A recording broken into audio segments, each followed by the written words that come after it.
Professional wrestling is the one true sport. Other sports have their share of intense, dramatic moments, but nothing can compare with professional wrestling.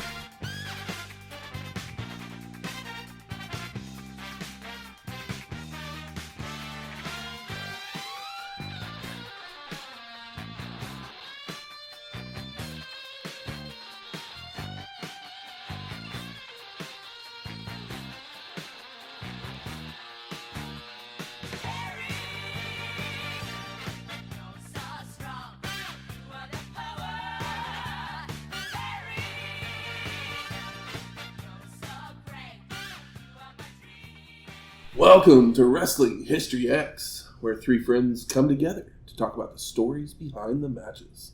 I'm Matt. I'm a Lex Luger wannabe. And I'll be searching my soul tonight. Welcome to episode 270, Terry Funk's WrestleFest. 50 years of funk. I wasn't ready. I said I was ready. What the funk, man? You had 50 years. What the funk? I know, yeah. I mean, you know. Shane nailed it. I tried to sound a little funky. I don't know if I did, but We did. if not, you just doctor that up. Oh, yeah. Matthew. Mm-hmm. Copy it, reverse it, flip it. Yeah, put your thing down, flip it, and reverse it. Okay? There you go. So this is the only WrestleFest produced by ECW. It would take place on September 11th, 1997, from the Tri-State Fairgrounds Coliseum in Amarillo, Texas, with an attendance of 3,800 people. Yeah, I was a little confused when I at first pulled up the File. network on Peacock and was like, WrestleFest 91, 90, 91, 92, where? I don't see where we're supposed to be watching this. And then I remembered you gave me the zip drive, but yeah, I didn't realize they had those little WrestleFests. Yes, earlier WWF in did the have 90s. WrestleFests as well, but What was theirs? It was just like a basically glorified house show. yeah Okay. Even more glorified Coliseum than this one. home video exclusive. Yeah, I got you. The stuff that you used to be able to get at Video Station back in the day if you lived in Nebraska. But we are in Amarillo, Texas. Are we ever? So Shane, did you do what you do? I kind of did. Well, here we are. We're back in Amarillo. Well, I don't know if we're back in Amarillo. We're in Amarillo. Have we been there before? I think it's the first time we've been in Amarillo. Okay. Well, we're back in Texas at least. And we're at the fairgrounds. Or is it just the Coliseum? Is it on the fairgrounds? It's on the actually? It's probably on the fairgrounds. Okay. I don't know if it was one of those funkily named things that, it's fairgrounds adjacent or in the area, like, if you look up a hotel in Oklahoma City and it'll say fairgrounds, but it's actually like 6 miles away from where the fairgrounds is. It just happens to be down the road from it. I feel like the fairgrounds arenas have kind of disappeared at this point. Yep. But yes, we're in Amarillo, we're at the fairgrounds, and I did what I do where I looked on the old Google machine and said, what the fuck do people in Amarillo like to eat? And what do people in Texas really enjoy? Not that I'd have to look that up because I've been to Texas plenty. I should know this. Barbecue and tacos. But have you ever been to West Texas? I have not. I've been.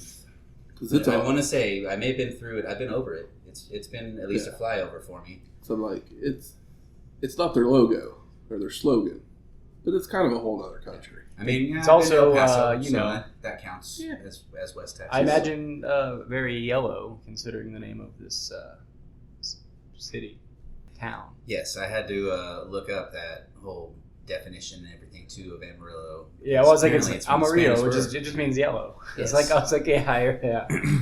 But yes, Amarillo specifically, they love their barbecue, brisket, ribs, pulled pork. Texas also has their love of tacos. So I figured we're gonna mesh it all together. It's gonna be like we're eating some fair foods, something we can carry around with us. Also in Texas, they have their love of Tex-Mex, so this is kind of a culmination of all of it. We went to a Texas original, which technically is from Austin, but Austin, Amarillo, it's separated by a few letters, so it's close enough. Went to Torchy's Tacos, and I got their migas, which is one of their breakfast taco options. Eggs, avocado, tortilla strips, pico, comes with some tomatilla sauce. I typically like to add bacon to it, but I didn't this time. They also had a green chili pork, which it's technically kind of pulled pork. Texas has their green chili love as well, so this is just perfect. Well, West Texas probably does like the green chilies because they're pretty close to New Mexico. Yep. There was some other thing that I saw in there too, but I can't remember the history on it, but it had something to do with who started this. Was it Amarillo or was it Santa Fe? I don't know. We'll just let George Strait sing about it. That's the only time I really like to put Amarillo and Santa Fe in the same sentence anyways. But yes, the green chili pork taco here has some cotija cheese, some onion, some cilantro, comes with a little wedge of lime in there, has a little side of tomatilla sauce, and as I'm talking, I'm just dressing up my taco right now, squeezing up the lime juice on it, getting some of the tomatilla sauce on here, because I love to take a bite into the microphone and make it all flavorful and delicious for you as you're listening to me eat. So here we go. We're going for the green chili pork because I need a little spice in my life. Today's been kind of fucked up and I'm just ready to just like, bah! So here we go. Torchy's Tacos, 1, 2, 3. The softest of bites. Yeah. You can't really hear me take a bite, but I took a big ass bite. Mm-hmm. It's good. The tomatillo sauce is And great. to use their logo. It's damn good. That's right. Oh, that's It's that. damn Oh. good. That's their logo. Oh, cool. Damn good tacos. Yep. Apparently there is a Texas taco, like a Texas style taco, and it looks like it's just a larger version of the nacho cheese Dorito taco from Taco Bell, but it has more of a wide base to it, like Oh, those, yeah. I know those big wide taco shells. A couple right angles. Yeah, and I didn't want to support Taco Bell. So I went with Torchy's, and I'm not mad about it. No. I'm saving this Migas, though, because I know that one's going to be even better. You can't go wrong with Torchy's. No. No, that's good. I think that salmon breakfast taco you did years ago was from Torchy's, and it was wonderful. Right now, I mean, I don't think it will still be when this episode airs, but possibly. The Tokyo Drift is their current featured taco of the month. Oh, that's a good one. That one is really good. I've had that one. Well, like, I think we tuna? brought it. I think I brought it here before for the show, but I don't remember. Isn't it a shrimp? I want to say it's a salmon one again, but we'll just give a Torchy's plug. I imagine it's while a we're at fish. this. It's definitely a fish. If it's not tuna or shrimp, then The Tokyo Drift is... Oh, no. Damn, I should have just got that one. Tokyo Drifter is a teriyaki green chili pork with crispy wonton strips, sweet and sour veggie slaw, sesame sriracha mayo, cilantro, and a lime wedge served on a flour tortilla. I guess I didn't specify. The pork taco here is served on a corn tortilla, where the migas is on a flour tortilla. But you can mix and match all you want to. Yeah, Torchy's special of the month, like they have some great specials that they do, like a new one. Well, they bring back favorites as well. If you've never tried their secret menu, check out their secret menu. Yeah, the secret menu is very good, which you can actually order online now. Yes. So it's not quite as secret. Even on DoorDash. Yeah. But yeah, they, if you've never been there before, personal favorite, get the trailer park, hillbilly style. Yeah. And make it trashy. This is not a paid advertisement. No, Yeah. this is just somebody who really loves I've Torchy's. only been there. We just like to we like to give shout outs when they deserved. Yeah, I should add it to my rotation because I just only ever eat there. Shane brings it. I went there with Matt once. They've got a good variety, but- and I mean, they serve breakfast tacos all day long, so it's one of those things. If I'm having a bad day, I either need like something with an over easy or sunny side up egg on it, so I can just like let the yolk be my tears as it breaks and washes over whatever I'm eating, or I just want a breakfast taco because they're fucking good. Start your day over again. Yes, exactly. Breakfast is the most important meal of the day. That's what they told us when we were growing up. So even if you eat it at 8 o'clock at night, dinner is good for dinner. Well, something that would happen right around the same time as the show, Ally McBeal would premiere a few days before. Oh, Ooga chaka, ooga chaka. That's all I know from the show. Never watched it. I'll be searching my soul tonight. That's the theme song. Oh, yeah, I know. I Vonda Shepherd or whatever her name was. Callista Flockhart. No, you're saying who sang the song. Yes. I gotcha. But I mean, Vonda, I think she was had Cast a small role on the show too. Yeah, I just know that, the show was hugely popular. Callista Flockhart was very skinny, so they made fun of her a lot in media. They definitely did And she was married to Harrison Ford for a time. I assume I think they're she no still longer. is. Oh, really? I'm pretty sure they're still together. I want to say, as I was listening to And of course, the Dancing Baby, the which I already Scrubs referenced. podcast, they were talking about, they had Bill Lawrence on there or something, Krista Miller on there, and they were talking about how they something about Harrison and Callista, so I'm thinking they're still together then. So is Ally McBeal good? Does it hold up? I have not watched the entire series. I watched like the first season of it, and it was good. And then It was a huge show for a couple of years. And then I turned 21, and it was, I don't want to sit at home and watch TV. I want to go to the bars. I didn't really watch it. It was like Scrubs before there was Scrubs, because she kind of had that same, not really imagination, but just like inner monologue, and she'd, see herself in these weird scenarios where... Yeah, there like was like a fantasy sequence. Fantasy. There we go. Yeah. That's the word. Like what is it? Imagination, heightened reality type thing. But it was a 45-minute, an hour show, right? Yeah. So it was it was cast. Higher budget than a typical sitcom. Yeah. I mean, you got her. You've got Robert Downey Jr. was on there. Gil Bellows, Courtney Thorne-Smith. I did not know Robert Downey Jr. was on the show. Yeah, he was on the show. That's where he prison. Yeah, I would say that's where he was after that. Nobody would hire him anymore for film anyway. Yes. Who else was on there? Jane Krakowski. That was her name. Like, what the fuck was her name? Really? Portia de Rossi was on there. That's where she kind of had her big break. Pre-Ellen, pre-Arrested Development. Lucy Liu was on there. Yeah, so I mean, it had just a huge, well-known cast at the time, anyways. And the creator of the show, David E. Kelley. Okay. Some of the most well-known TV shows, like his run on TV shows is like incredible. Let's hear it. L.A. Law was his first one. He did Doogie Howser. Then he actually also wrote Lake Placid, the movie Lake Placid and Mystery Alaska. Chicago Hope, he created that. Ally McBeal, The Practice, Boston Public, which is what is a favorite of mine from back in the day. Boston Legal. Yep. So he usually kind of stuck around the... And he's married to Michelle Pfeiffer. Oh, wow. Harry's Law was another one. So like he always kind of stayed around the... I know all the names of all of these shows. Never watched any. Kind of like the law shows, but they weren't like straight like... They weren't like LA Law was probably the most straight one. Procedurals, but they weren't straight procedurals. But even LA Law was kind of a comedy at times, but like all of them had a bit of comedy or quirkiness to them. Yep. Basically. And that's the kind of show that he did a lot of. Like his last Goliath, he was actually created that. I don't know if anyone's ever seen, if either one of you ever watched that one. That one I have not Amazon heard of. Has Billy Bob Thornton. Oh, I love Billy Bob. It is. I've watched the first 2 seasons of it, and it is absolutely tremendous. Cool. It's probably one of the best shows I've watched in the last few years. He's doing the Lincoln Lawyer show right now.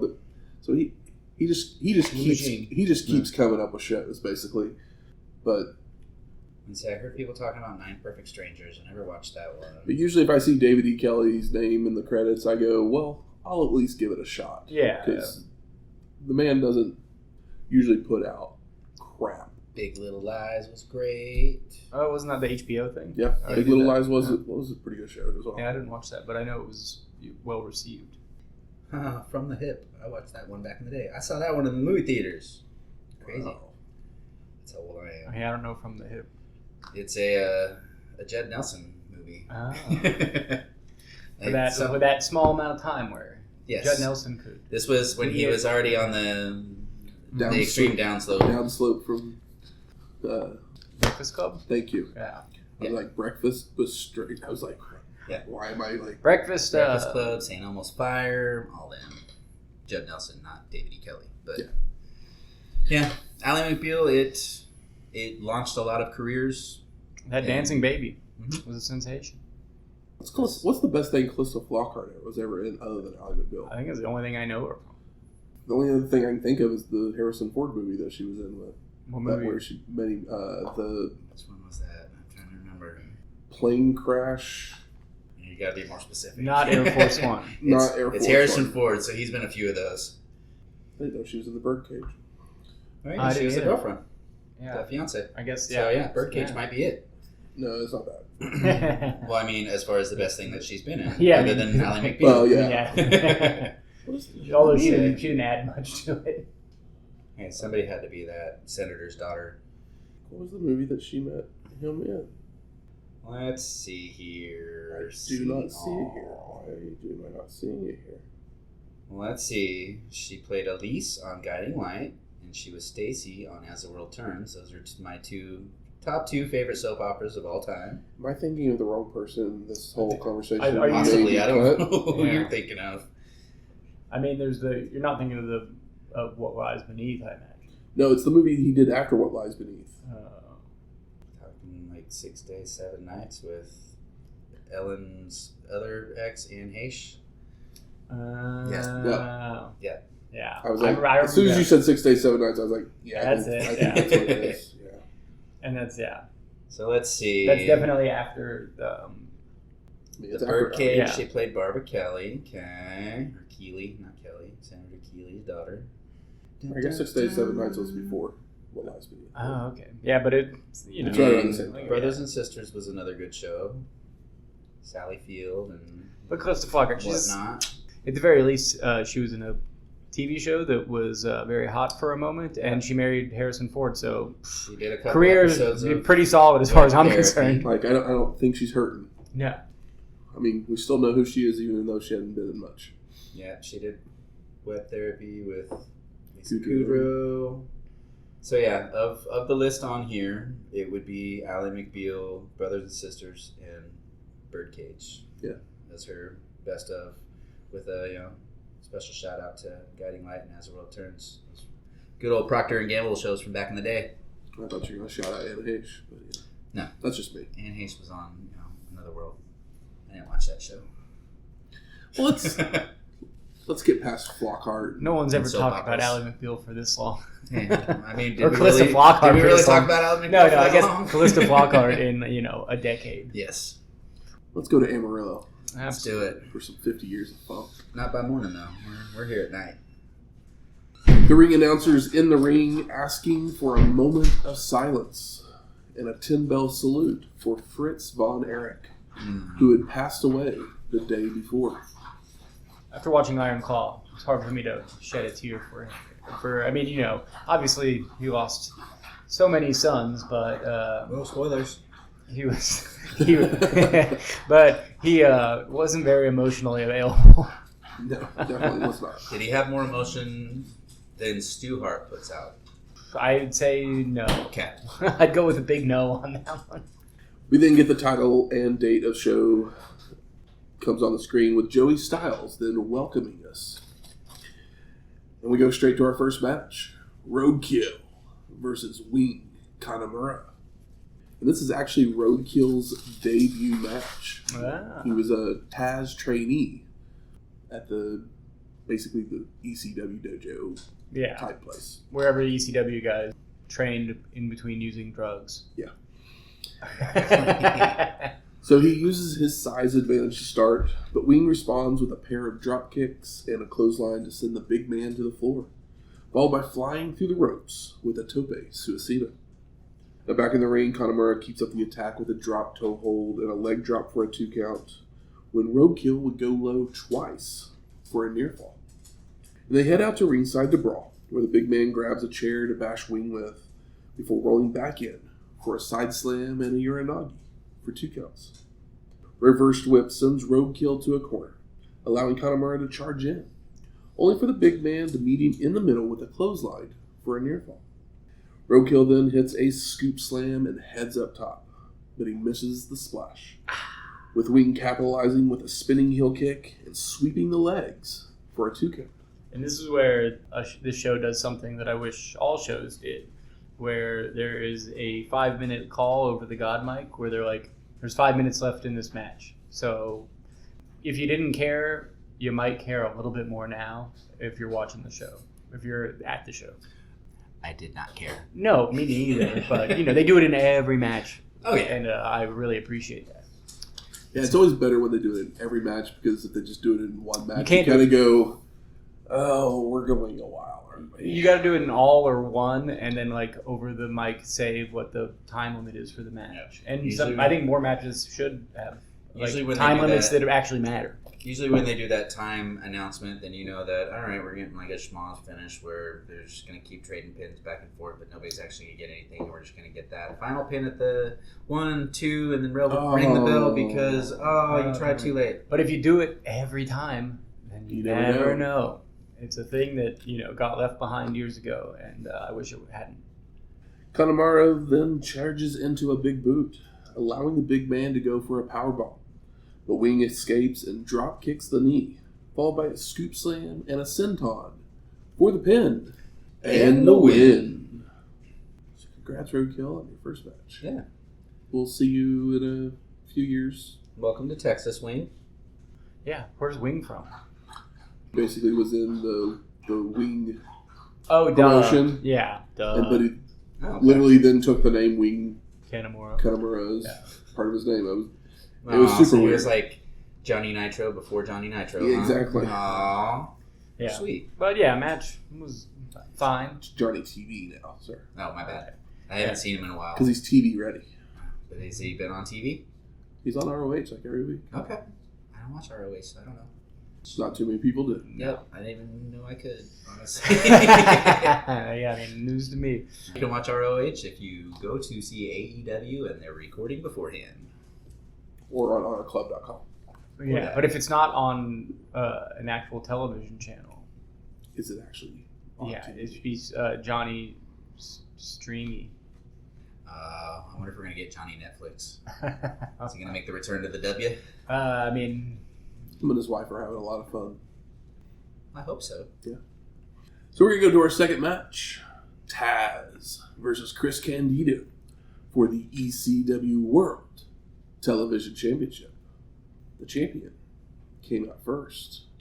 Foreshadowing. And he did. I didn't even realize that. Yeah. Spoiler alert. All of the champs come out first on this show. If I'm remembering correctly. It's not true. Oh, fuck. But technically, this is the only belt that's on the line. Okay. No, that's not true. Shane technically says he's not going to put the belt up. Oh, So he does come out first. The two are back and forth with switches, but the human suplex machine keeps taking Chris down with snapmares before hitting cross-face punches that sends Candido bailing to regroup.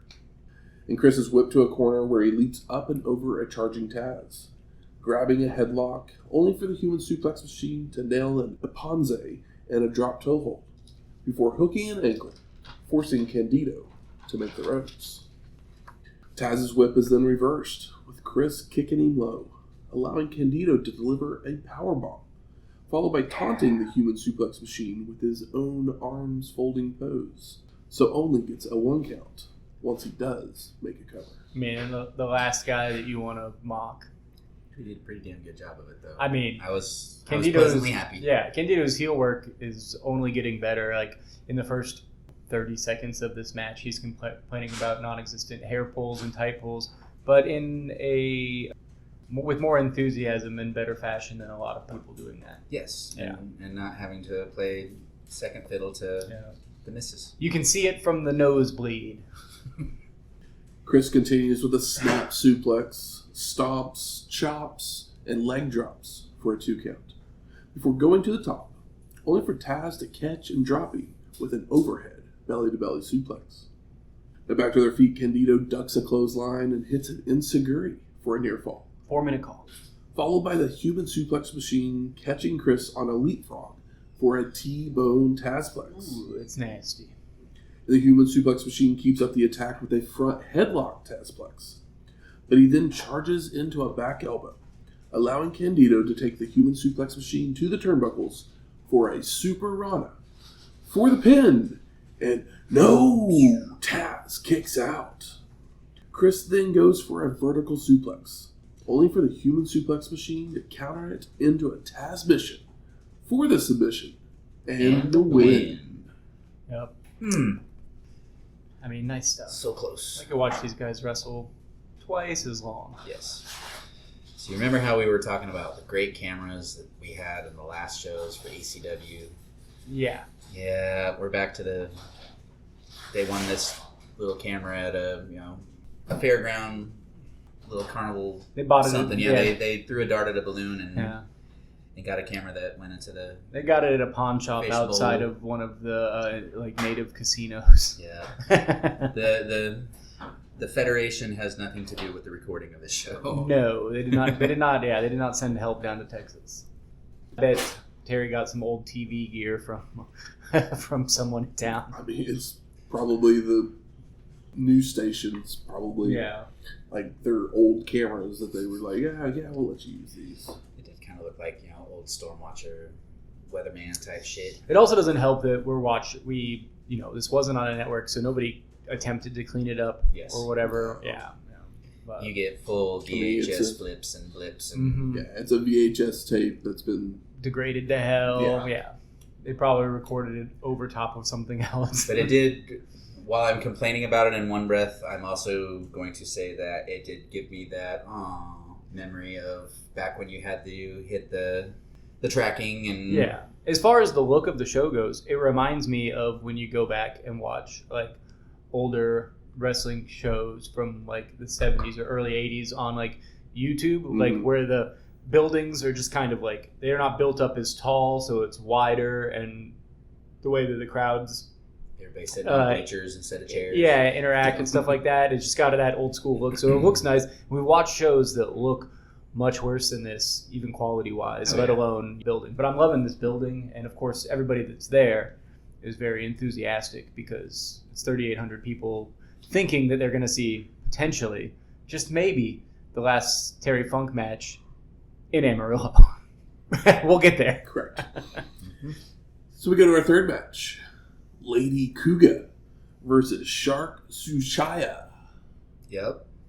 That's a word.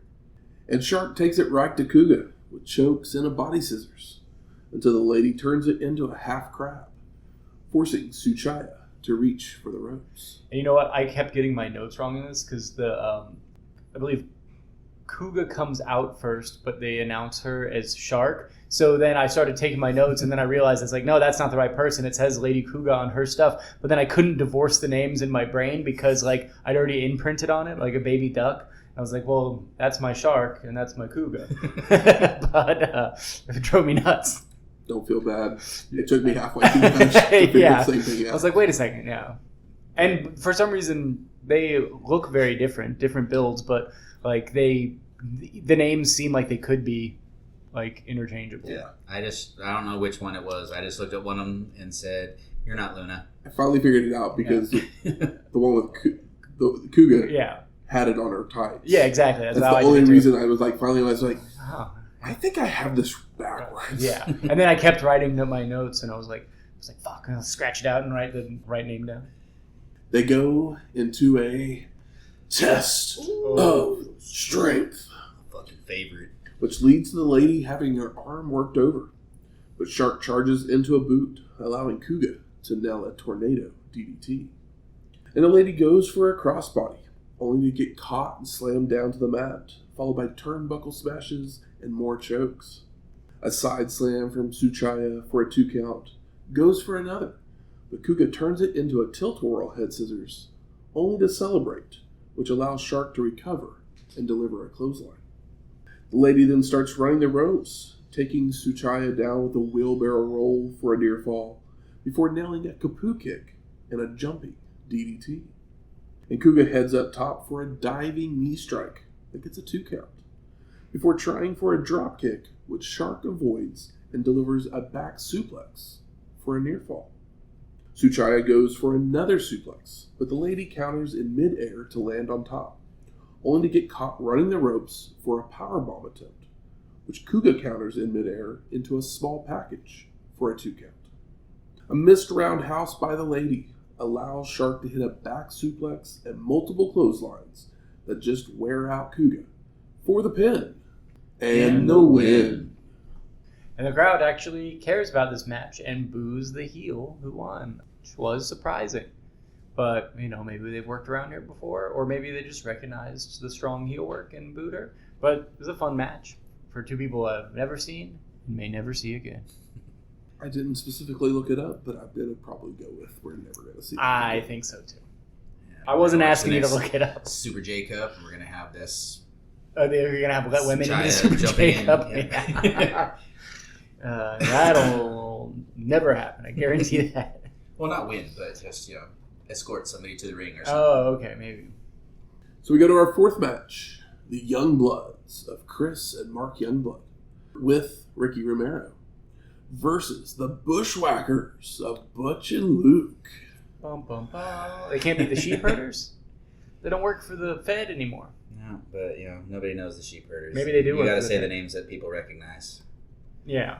So the last time we saw the Youngbloods was at Halloween Havoc 1990. Jeebus. Episode 49. Cool. That's why I didn't remember them. Yeah. That was before I started the show. I can guarantee they are much more over in this building than they were in that WCW building. Probably. Because they're hometown heroes. Fans are loving them. I'm going to guess if they were in Halloween Havoc that they went for the U.S. tag belts or something, maybe? Sounds about right. Yeah. Not a bad guess. Could they have gone after our old-time favorites, old champion and Firebreaker Chip? Oh. No, they were a little later. Yeah. That's after them. Firebreaker Chip. What could have been? And the last time we saw the Bushwhackers was at Royal Rumble 95, episode 141. Yep. Whoa. Yeah. Sorry, let me put the arm up. Yeah. Whoa. I feel like I needed to do the arm motions the entire time I'm talking through this match. But do you feel the need to lick a child's face? No. Okay, cool. Nope. So everyone starts brawling to begin, with the Bushwhackers gaining the advantage to whip their opponents towards each other, only for the Youngbloods to do-si-do and deliver tomahawk chops and right hands before whipping the Bushwhackers into each other. Joey Styles does talk about how violent the Bushwhackers were as the sheep herders. And then A he decade mentions ago. that they dumbed it down for the WWF, but if you're on the show and you're talking about that, why aren't they doing a little more edgier shit? They're older men now. Oh, okay. Butch can barely get around, bro. More chops and drop kicks send the Bushwhackers out to the floor to regroup, but once it settles down, we get Butch and Chris to start, with the Bushwhacker charging into a boot and then being taken down by a clothesline. Chris begins to get double teamed as the Bushwhackers make quick tags, working him over with right hands and stomps, only for Youngblood to hit a running boot to send Luke out to the floor, where he grabs a chair, but Ricky Romero keeps him at bay. And the crowd's chanting USA as Mark enters the ring, where Luke rakes the eyes, nails a clothesline, and cheap shots from Butch. And Luke hits several throat thrusts and goes for a falling fist, but Mark moves in time and makes a cover. But the ref's distracted, so Butch jumps in with an elbow drop, only for Mark to avoid, causing Luke to take the hit. It's nice to see a classic combo spot. Sometimes it's just should happen more often. It's really weird seeing a new, to me, Bushwhacker match 30 years after It happened. it should have happened. Yeah. Just because, you grew up watching them so much. It's I thought I saw all the Bushwhacker matches. Yeah. But I had that reverse feeling, on a New Japan show that we watched. I don't remember which one, but the first one that, whatever his name was over there, but Hakushi, when he showed up over there. Oh, yeah. I even texted my nephew in the middle of the match, this is the strangest, coolest fucking thing ever, that I'm sitting here 30 years later watching a new Hakushi match, sitting on the edge of my couch, all excited. Yeah. What an incredible talent Hakushi was. Mm-hmm. Maybe we'll see him soon. Yes. I mean, I do have some memory of me downloading ECW matches in the mid-2000s, so I'm sure he'll show up at some point in our near future. So everybody's in the ring again, brawling, with the Youngbloods hitting tomahawk chops on both Bushwhackers to send them out to the floor once again. And once they're back in the ring, Chris is sent to the ropes, where Luke hits him from the apron, allowing Butch to choke him on the ropes, followed by elbows across the throat by Luke. The Bushwhackers keep up the attack with more throat thrusts, turnbuckle smashes, and back elbows for a 2 count, before Chris ducks a double clothesline and delivers a crossbody across both men. Bushwhacked. Youngblood then falls into his corner for the hot tag. Mark with chops and a double noggin knocker to the Bushwhackers before a knee lift to Butch for a near fall as Luke breaks it up. And the Bushwhackers hit a double gutbuster to Mark, with Butch making the cover, only for Chris to break it up. And the ref is getting Luke out of the ring when Butch picks Mark up for a body slam, but Chris drop kicks them, with Mark landing on top for the pin. and the win. So, wow. Butch gets pinned by not really taking a hit. He just went to body slam somebody, and they fell on top of him. You know, it's a decent out. I thought this was fun. It helps that they're hometown boys, and it's over. I liked that. I don't remember who it was of the Youngbloods, but there was one of them on the floor hitting the mat, you know, to rally the crowd. Mm-hmm. But he didn't do it like with two hands. He did like a native style drum beat. Oh yeah, and I thought that was pretty neat. They do a bunch of they do it very poorly, but it's still fun to see their little native, high knee dances. But this was a fun old school tag. It'd be better if both teams were over, but you could say that about any match. Yeah. Like, where was the Rock and Roll Express when you needed them? They could have totally handled this match better than the Bushwhackers. They were Smoky Mountain, probably. It's okay. I'm sure they'll find Funk at some point. Mm-hmm. We're gonna get a Funk versus the Express match. Damn it! Just him by himself. I mean, I don't know. Just cover me in wire. Exactly. You damn dirty dog. He's got a brother. Yeah. You can just stand there. So we go to our fifth match: the Sandman versus Balls Mahoney. Double boo. It's been a while since we've had the Sandman entrance. Yes, we do get the full Sandman entrance. So yeah, you can skip 5 minutes forward unless you really want to hear Metallica. And as Sandman makes it to the apron, Buh Buh Ray Dudley attacks him, caning the hell out of him. Yeah, boy. Even going low before Balls makes his way out. Mahoney takes exception, even as Dudley says he softened up the Sandman for him. But that's not how Balls wants it. No, they're tag partners, or ex-tag partners, him and Sandman. So the referee calls it a no contest, as Sandman is too hurt to continue. Only for Mahoney to take the mic to challenge Buh Buh Ray to a no DQ match, going as far as threatening the ref with a chair shot if he doesn't sanction it. And the ref then tells Dudley he has a count of 10 to get back in the ring. So we get our sixth match, Balls Mahoney versus Buh Buh Ray Dudley in a no DQ match. And I know that whenever we see Balls Mahoney, most of the time we watch a match from the network, so they can't use the song. But I'm convinced that the only reason he picked his name Balls is so he could use the song. I've got big balls. Exactly, by AC/DC. Or maybe he got the name, and then he heard the song, and he was like, oh, this is perfect. Yeah. But Balls Mahoney's a bad name. Unless you get to play big balls, and it's kind of funny.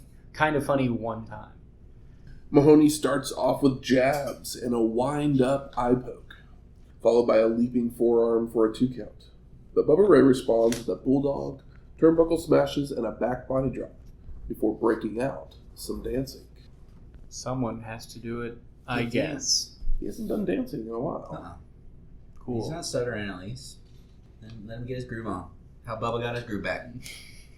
Dudley charges into a back elbow, allowing Balls to climb the turnbuckle, coming off with a diving clothesline for a near fall, followed by a spinning heel kick that Bubba avoids, sending Mahoney crashing out to the floor.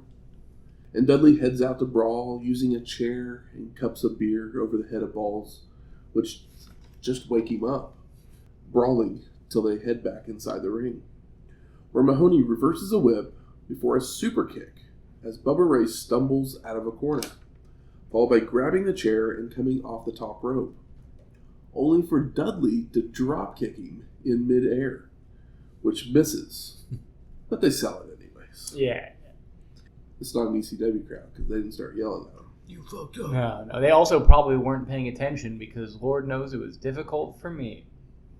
Sandman then hands Balls his cane before Buh Buh Ray smashes the chair over Balls' head for a 2 count, followed by Dudley swinging the chair again, only for Mahoney to duck and goes to town with the cane, allowing him to make the cover for the pin and the win.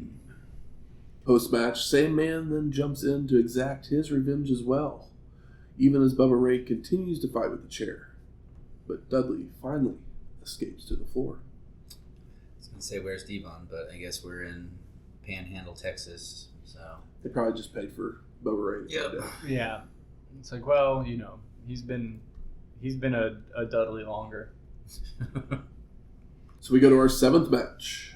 Tommy Dreamer with Beulah McGillicutty versus the franchise Shane Douglas with Francine for the ECW World Heavyweight Championship. The franchise takes the mic to run down Texas and also saying this match is not for the title because he's not paying homage to a 53-year-old piece of shit. I mean, that's how you do it. Tell him, Shane. Dreamer then takes the mic to say he's going to whip someone's ass if they don't make it a title match, but they never do. Followed by Beulah taking the mic to say there's one thing in Texas that isn't quite so big, just by looking at Shane's trunks. Ooh. Shots fired. It's weird because it sounds like she's about to insult the people of Texas, but she insults Shane, who's not from Texas. Nope. But his trunks are in Texas. In Texas. Yeah, no, I get it. So Douglas looks to attack, but Tommy takes the mic back to bash him in the head and down low before clotheslining the franchise out to the floor. And Dreamer uses cups of beer on Shane that fans hand him as Joey tells us that the contract was for the belt. So legally it still is, before bouncing his head on the apron, using chairs and rolling Douglas in. This is our... Moonlighting of the title. Yeah, well, I was just say, well, it's is like, it? Is it? Yeah, no, yeah, is it? Not? Yeah. No, I was saying like, add a foreshadowing is basically what it comes down to. Tommy climbs the apron with the chair still when the franchise drop kicks it into Dreamer's face, sending him crashing to the floor, followed by a baseball slide. And a fan calls Shane Douglas a Lex Luger wannabe. These guys have nothing in common. I mean, they've got blonde hair and muscles.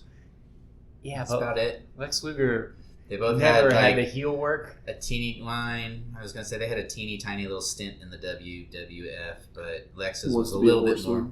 Oh, yeah. Okay. Yeah, I can kind of see the connection, but I never think of Lex as a horseman, even though he was.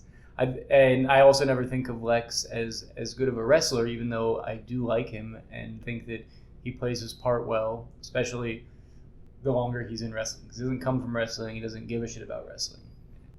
It takes him a while to warm up to it. Yeah, I mean, I was trying to figure that whole thing out because I kept hearing him say something about Lex Luger, but I couldn't hear what was being said exactly. So, yeah, Matt nailed it, though. I think the Four Horsemen thing is it. Mm-hmm. Shane rolls Tommy back in before hitting a top rope clothesline and a stalling suplex for a 2 count. And Douglas continues the punishment with a basement dropkick, followed by Francine jumping in the ring to drop herself onto Tommy's knee, which sends him stalking after her around ringside, only for the franchise to cut him off with a dropkick. And the same fans still yelling stuff.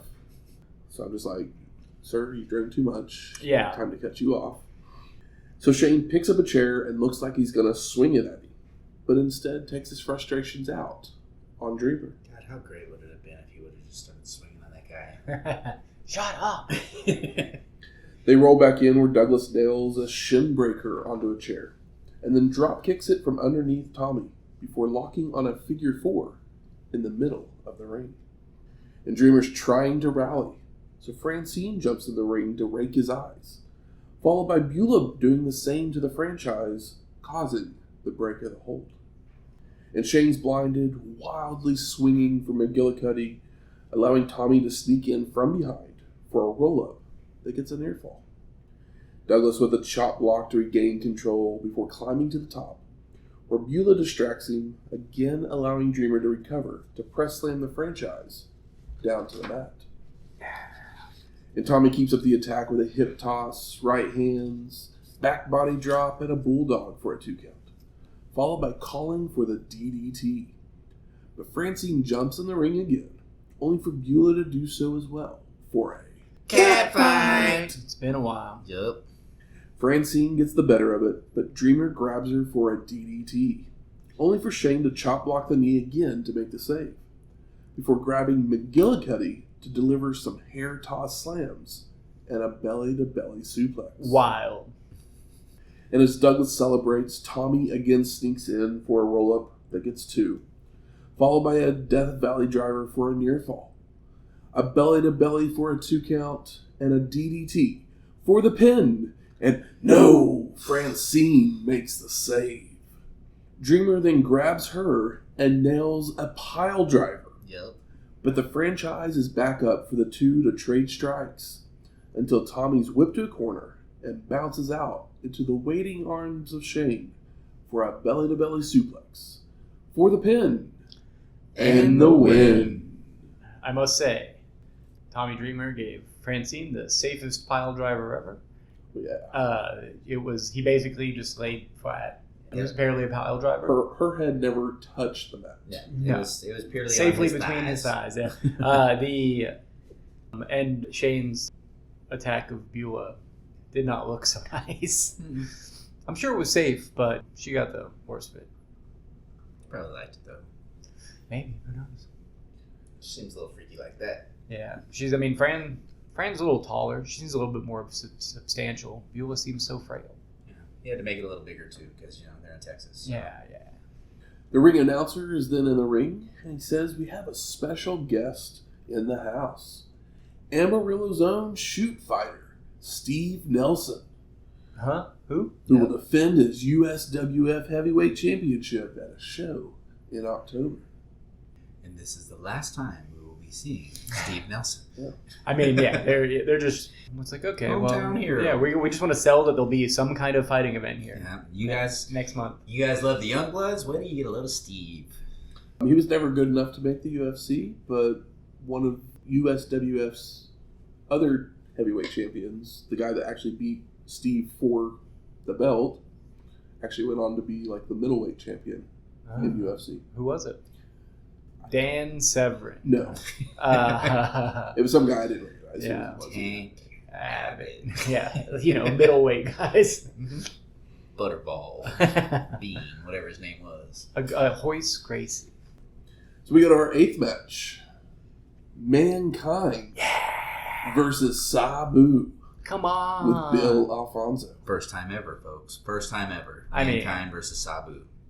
We saw Mick Foley pre-Mankind hanging out in ECW. Mm-hmm. He's gone away, made himself a big star. Sabu has been the crazy man. He's kind of the what if Mankind was on meth and could do flips of ECW.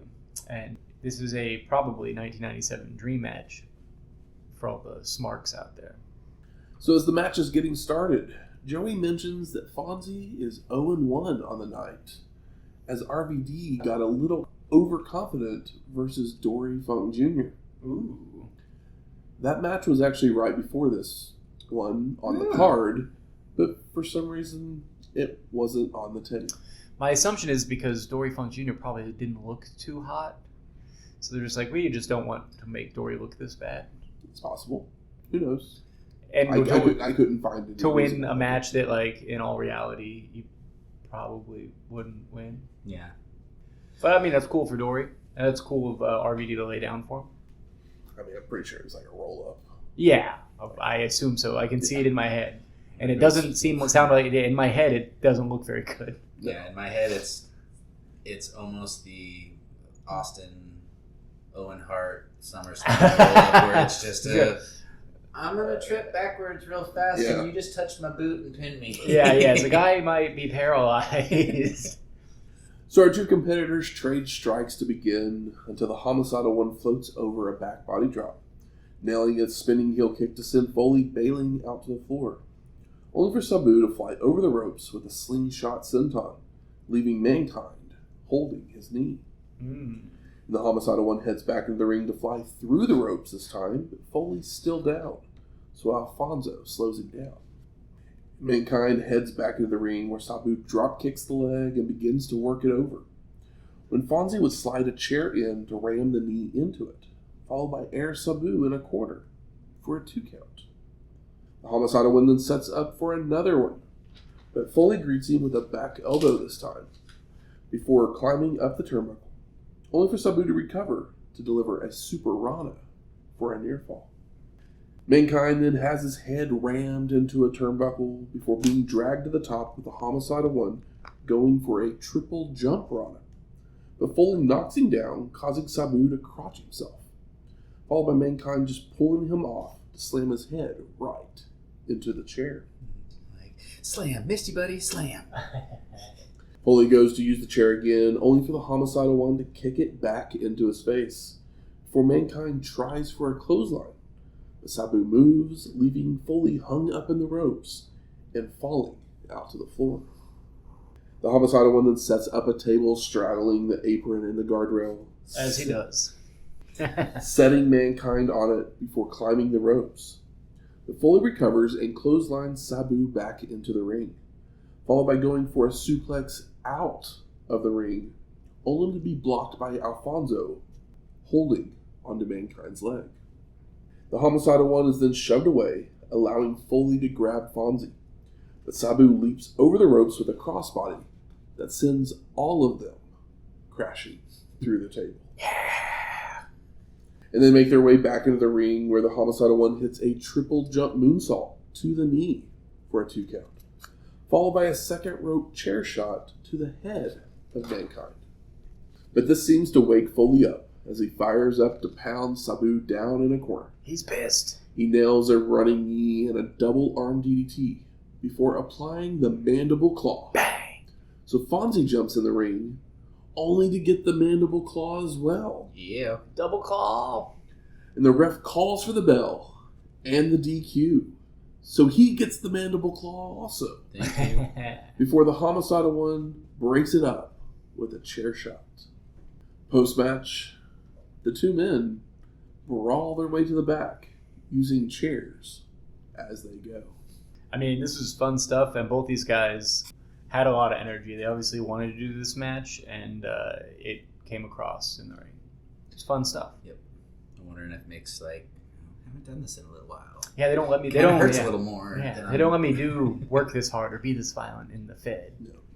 But, I'm wearing a mask, so hit me in the head as many times as you Yeah, want. there's a great moment, like when he does the double underhook DDT, does the bang bang, but a few moments before that, Sabu pulls his mask off, so it's like, okay, cool. Now I can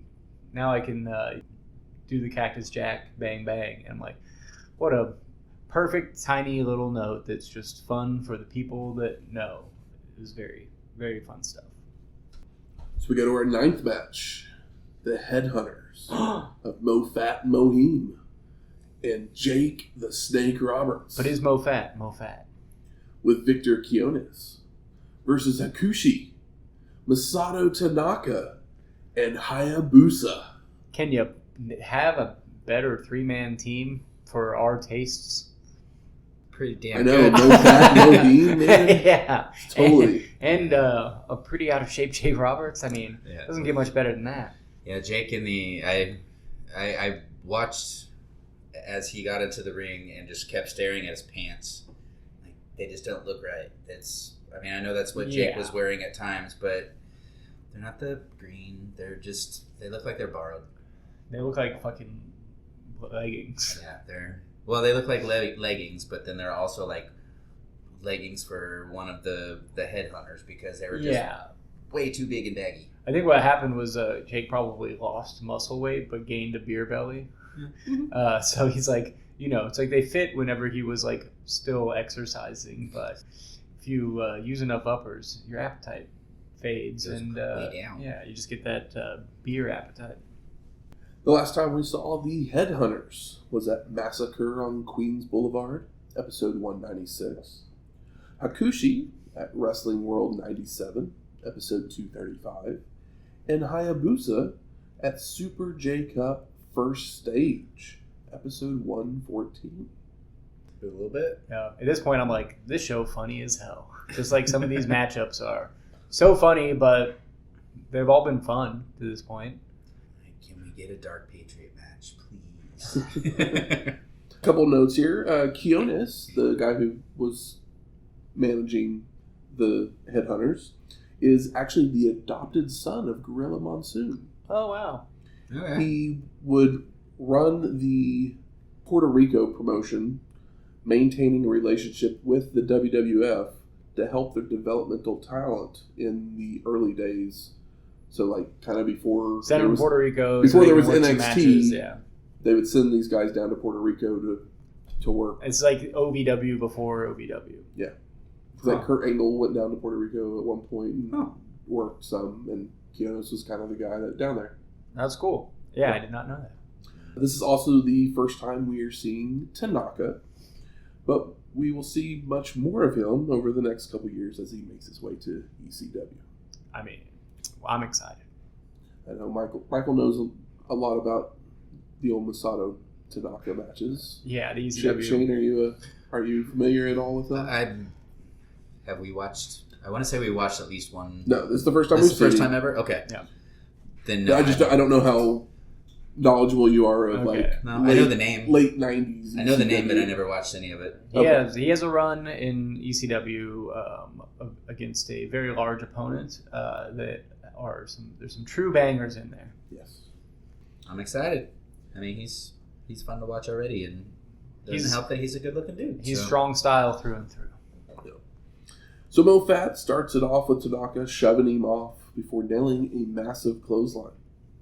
But Tanaka tries to fight back, only for Mofat to throw him into a corner to deliver chops for attempting a corner splash, which Tanaka avoids and hits several forearm smashes of his own, but Mofat shakes it off to shoulder block Tanaka down.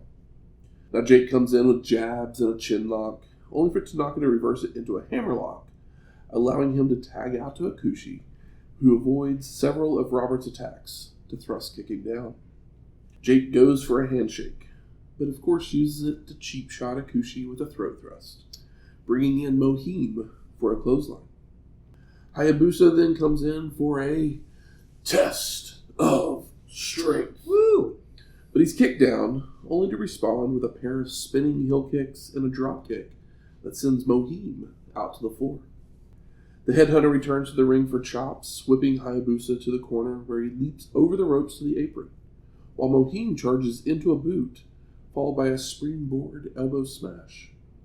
And Tanaka grabs a chair with the Japanese team triple teaming for a chair shot, a pair of leaping knees, and a vertical suplex of Moheem, before Hayabusa also drops a knee. Moheem is able to recover with a drop-toe hold, followed by Mofat dropping an elbow and using the chair over the head of Tanaka. DDT. Mofat continues with another drop-toe hold, this time into the chair for a 2 count, before Roberts comes in to deliver strikes, including taking his boot off to smash Tanaka in the face. I got a kick out of that one. I was like, wait, why? Okay. Jake then tosses Tanaka out to the floor, where the Headhunters drop him throat first across the railing, rolling him back in for Roberts to nail an atomic drop. Moheem then tags in for a scoop slam that gets a near fall, followed by Mofat flying off the top with a splash for a 2 count, as Hayabusa makes the save. Moheem then comes off the top himself with a missile drop kick, before nailing a Tiger Driver for a near fall, as Hakushi makes the save. Double dang. And Jake's back in to hit a short arm clothesline, signaling for the DDT on Tanaka, when the rest of the Japanese contingent would jump in the ring with sledgehammers. Not actual ones, like... double sledge. Double arm sledges. Yeah. To Roberts. You've all seen Macho Man Randy Savage. Everybody's in the ring brawling when the Headhunters are whipped into each other, followed by Moheem being drop-kicked out of the ring, with Tanaka also delivering a baseball slide for good measure. Mofat and Hayabusa are left in the ring when the Headhunter slams him down and goes up top for a splash, only for Hayabusa to avoid, kicking Mofat several times to knock him down, followed by a 450 splash for the pin and the win. Post-match, Jake seems to want to keep going with just Hakushi, but our Japanese competitors start leaving, only for Moheem to kick Hakushi on the apron, causing Tanaka to make a save. But it doesn't lead to anything. I think Jake wanted to get his DDT off or whatever, and they're like, nah, fuck it, we won, we're out. Because he was salty and maybe not. I get less payday if I don't do my DDT. And maybe didn't know where he was, but he wasn't happy to be here, that's for sure. It was all written all over. That being said, this is much better than expected when you see Jake come out and then you're like, Headhunters. Well, I've seen one of them do a moonsault before. They were pretty boring, but they at least brought some energy considering they met the other guys in the ring. Jake may have not, but he's Jake Roberts. He's still getting chewed. The little Abdullahs have come a long way. So yeah, they definitely look better. Maybe not smaller, but better. And this will be the last time we ever see the Headhunters. I'm not mad about it. As long as you don't say it's the last time we see Masato Tanaka. The streak continues. Yeah, yep. Fine with it. I'm just saying that I was like, oh, cool. When the Japanese men came out, I was excited, and I was like, fuck, but they're in there with... Three guys that this match is not going to mesh well. Yeah, and I think it came off pretty good. Considering. I mean, obviously, they could have been against 3 much better wrestlers. But... Yes, that's very true. But, like, considering they did the best with what they had. The ring announcer is back in the ring, and he says there are a pair of former women world champions in the crowd tonight. Oh, yeah? And I'm guessing at these names, because... Yeah, I rewound it a couple times to try to get them and gave up. Rita Verne and Kate Noble? Sure. Question marks? I don't know. I rewound it a couple times trying to get the name, and I didn't write anything down. I did. Couldn't. Okay. Neither one of these names popped up as women's world champions. Like, announcer says it, and he doesn't even do it enthusiastically. I tried to find them. Could never find anything. So we go to our 10th match. Terry Funk with Dory Funk Jr. versus Bret Hitman Hart with Bruce Hart in a no DQ match. I'm not gonna lie, Excited. I was very, very, very surprised by this main event here. I mean, it's Terry Funk. I mean, it's Terry Funk, but considering that Bret is the current WWF champion, I wasn't expecting him to be featured on another show. So, as Michael kind of alluded to earlier, this is Funk's retirement match. And it was supposed to be his retirement match, but like literally they just kept saying in Amarillo, or like Joey kept saying in Amarillo. As the show goes on, they get more specific about it, where it's like his last match in Texas, his last match in Amarillo. Like I think they go to his last match in the U.S. and then they get it down to specifically like his last match in Amarillo, and it's like his last match ever in this building or whatever. It's crazy. Last match ever on this recording. Yeah, exactly. And it just gets funnier and funnier. But you can see, if you pay attention, from the beginning of the show to the end of the show, they chip away at like what it is the last. What he's actually retiring from. Yeah. I'm retiring from wrestling with my left hand tied behind my back. Yeah. No more, I'll never blade again. Yeah, right. But because people do think it's his retirement match, there's fans that are giving him hugs as he makes his way to the ring. Someone even jumps in the ring and looks like he wants to challenge Terry, but Funk just gets him out of the ring peacefully. Yeah. Terry's like, oh, that's pretty funny, bud, go. Dennis Stamp is our referee. Actually, the reason he's the referee is basically because he was mad that Terry didn't book him on the show. So he's like, okay, come be the referee. Didn't they say something about? Oh yeah, okay. But You'll get Joey also tells us a story of how Bret would spend his summers at the Funk Ranch. When one night Stamp's opponent didn't show up, so Hart would fill in at 15 years old for his first professional match. Pretty cool. Yeah. And then the locker room and the Funk family then empty into the ring to have a special presentation with Paul Heyman taking the mic. And, I mean, if you didn't already know about how great Paul Heyman is with a microphone, if you don't, you know it today, but this is a wonderful performance by him. And he talks about how ECW was put on the map because of what Terry did. And Paul continues by congratulating the Funk family for over 50 years and presenting him with a lifetime heavyweight title belt.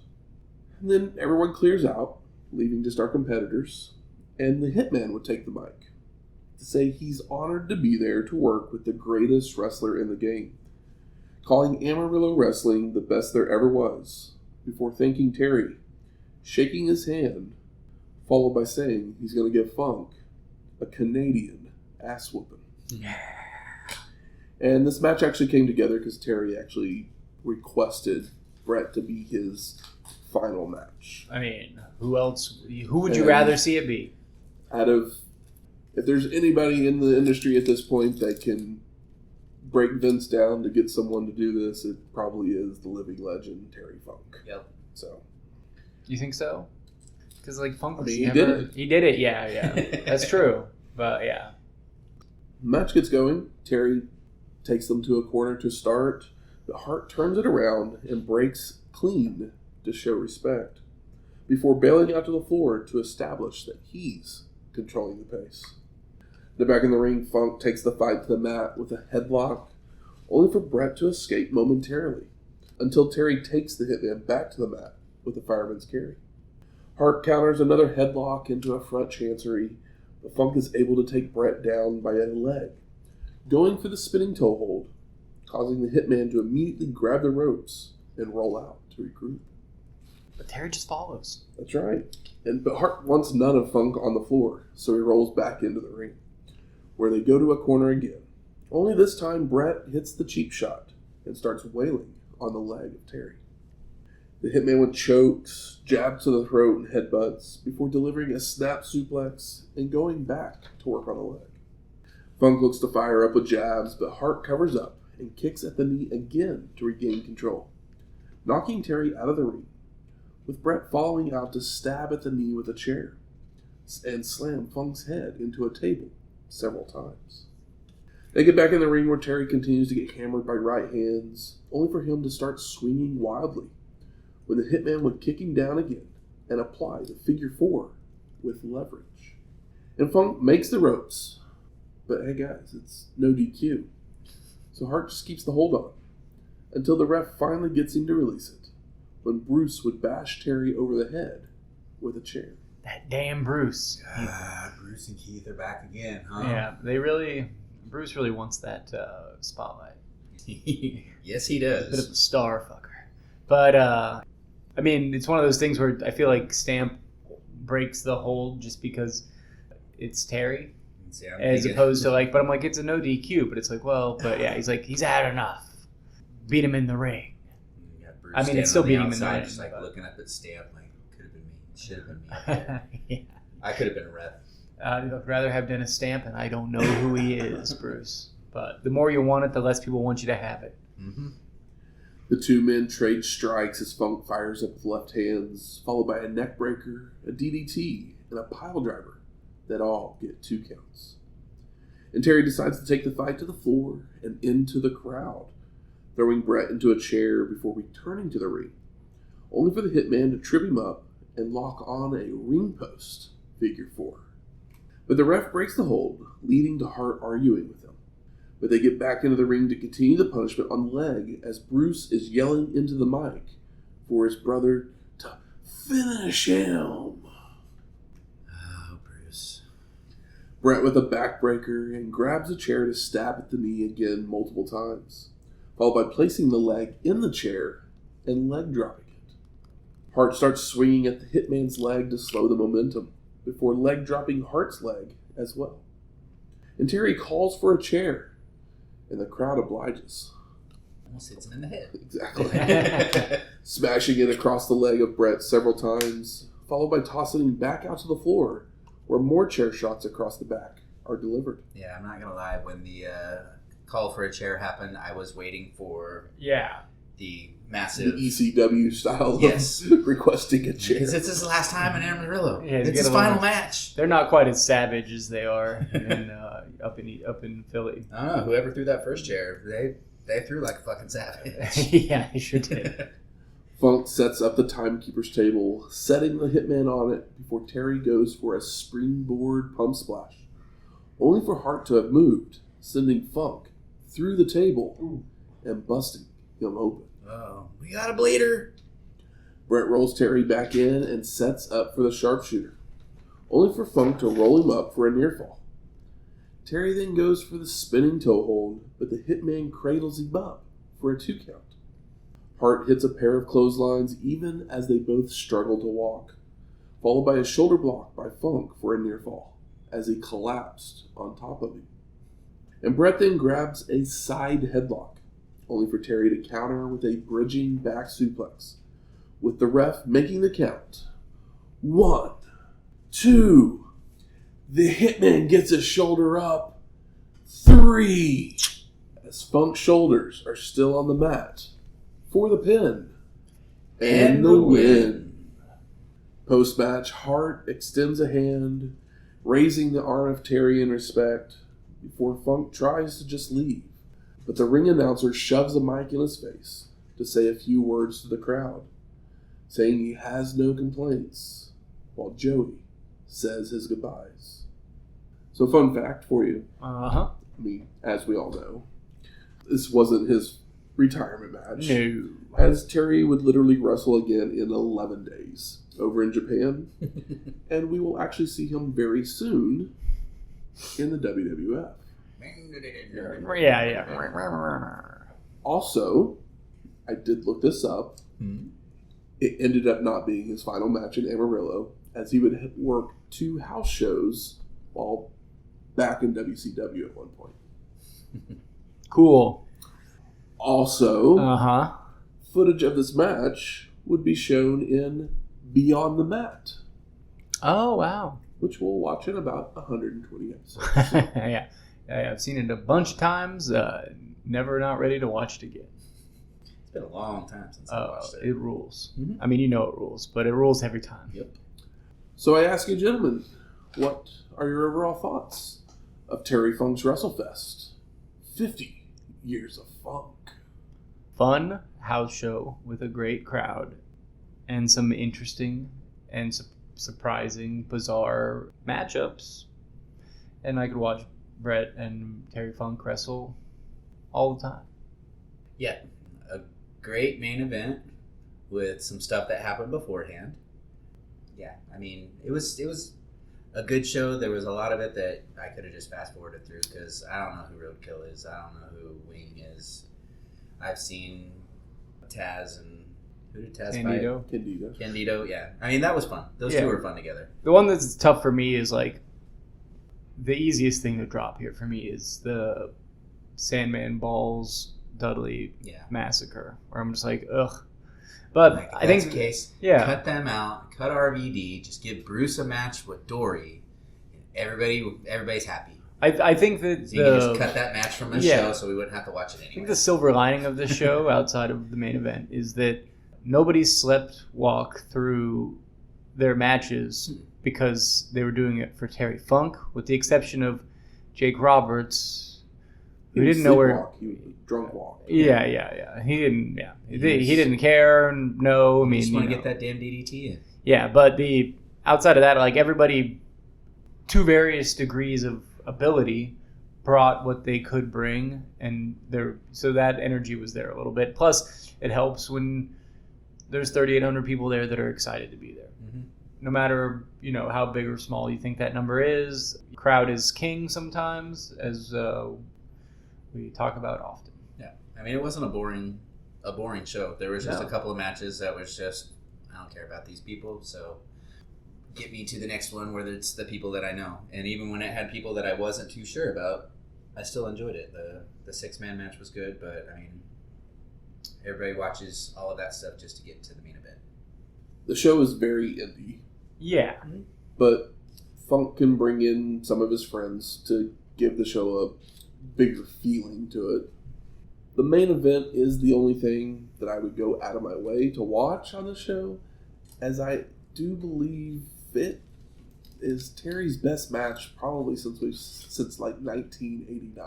Since him and Flair. Yeah, definitely the best one that I've seen. Even making me want to say short list. I mean, it's great, yeah. The finish is a little bit like kind of surprising, but I ain't mad at it because like also Bret has the thing where like Bret's not going to go out there and like trade chair shots with you. When Bret does use a chair, he does the like stab chair. He doesn't swing at your head or even across your back. Like he's stabbing at the knee or whatever. So Bret kind of probably in setting up this match reins Terry in a little bit to a pre-hardcore Terry Funk, where he was still a wild man and he'd do wild shit, but like it wasn't. There was less walk and brawl, Yeah. barbed wire, blood. So Yeah, yeah, have a reminder of, hey, I'm champion in one of the largest companies in the world, so let's not do anything that's going to fuck that up for me. and also Bret doesn't understand the like, why are we hurting each other? The whole idea is to make it look like it hurts, and Bret's so good at it that you understand and believe him when he says it. But there's plenty of guys that just hurt themselves because they're not good wrestlers, but they can make it compelling by actually putting themselves in danger. Good. Where's the smart marks at? All right. Fuck you. I think it's time we smark it up. So what are some of the best moments of this show? I mean, when I found out that it was going to be Bret Hart and Terry Funk as the main event, I was like, fuck yeah. Mankind coming out to fight Sabu was a huge surprise, and I thought that match had really great energy. My three sweet Japanese princes having a match together, three guys that I would never expect to be in a six-man, and I love them all separately for separate reasons, and they all have different and distinct styles, so it was really fun to see them interact and do it incredibly well. I thought Dreamer and Douglas match was very, very good as well. Yes. Yeah, Shane Douglas is fucking great. I love him. And Dreamer's going to go out there and perform because his mentor's Terry, so Yes. Yeah, and Dreamer, he's not going to phone it in by any means. I enjoy Dreamer matches when they're not with Raven. Raven matches with Dreamer they just got boring as or fuck. with Sandman. But I don't love Tommy Dreamer as a wrestler, but I love his energy, enthusiasm. Sometimes you will yourself past your ability, and he's capable of doing that sometimes, and he did do that here. By no means am I a Tommy Dreamer. I don't even know if I'm a Tommy Dreamer fan, but I have a great deal of respect for him. And he's in there with Shane Douglas, who I do consider myself quite the fan of. I mean, the Candido Taz match wasn't the best match on the show, but it was still fun. I enjoyed watching it was a Candido just get mocking better. him. Yeah. Healing. They were given 10 minutes and they went out and performed for 8 of it. Yeah, they did the best they could with the time they had, and I'm not mad at it. But it didn't feel like it meant as much as I would have wanted it to, considering that Candido's kind of been a rising star, might not be the right word, but he's a rising wrestler in ECW. How about most disappointing? That Jake was on the show. And I think he did okay considering, but it's you could tell he wasn't into it, and it was real stark contrast considering that everybody else was there to do their best with the time that they were given and with the opponent that they had, and they all kind of knew it was mostly just exhibition house show, but we want to perform well for Terry and for the fans of the Funk family and the Funk family in general. But Jake being there having the exact opposite energy was weird and disappointing, but it was still, I found it incredibly funny at the same time. So yeah, you would think that they would have found someone that was working Puerto Rico more to that might have teamed with the Headhunters more. It made more sense with the Headhunters. Jake makes no sense other than he's a name. Yeah. That's the only reason he's there. He's still got name value. He'll have name value. They're probably he probably actually was supposed to have a singles match, and then he showed up, and they were just yeah, right. We can't put him in a singles match on this show, so let's put him in this match so we can at least say we him had and Dory. Replace him with RVD. I mean, it's honestly possible. It's possible that's what happened. It could have been RVD with the Headhunters kind of would have made more sense because he could at least work with the other guys because he's of maybe not as crisp, but has the maybe actually RVD was supposed to work with Wing Kanemura, and Roadkill's the one that got put into the spot of, or maybe Wing Kanemura might. Who knows? Maybe he was working in Puerto Rico at some point. I mean, it's proof of how much these matches aren't that important. Where we're well, who could have been the Jake singles match? And it's just about anybody. Yeah, that's true. Jake walks in thinking he's, got a match against Rick Rude because Rick insulted his wife or something like that. Yeah, I'm sure they still... Was, 8 years ago, but he thought it was last week. I can sit here and say I was disappointed because of the Bushwhackers. But it's like... I wasn't mad. mad. They did exactly what I expected them to do. I was kind of happy just to see him because it's been a while.